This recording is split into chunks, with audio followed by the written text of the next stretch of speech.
وہ وقت بھی یاد کرنے کے لائق ہے جب فرشتوں نے مریم سے کہا کہ مریم، اللہ تم کو اپنی طرف سے ایک کلمے کی بشارت دیتا ہے جس کا نام مسیح اور مشہور عیسیٰ ابن مریم ہوگا، اور جو دنیا اور آخرت میں آبرو مند اور مقربین میں سے ہوگا،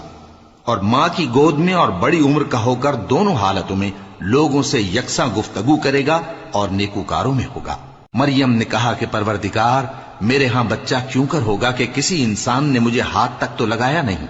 فرمایا کہ اللہ اسی طرح جو چاہتا ہے پیدا کرتا ہے، جب وہ کوئی کام کرنا چاہتا ہے تو ارشاد فرما دیتا ہے کہ ہو جا تو وہ ہو جاتا ہے،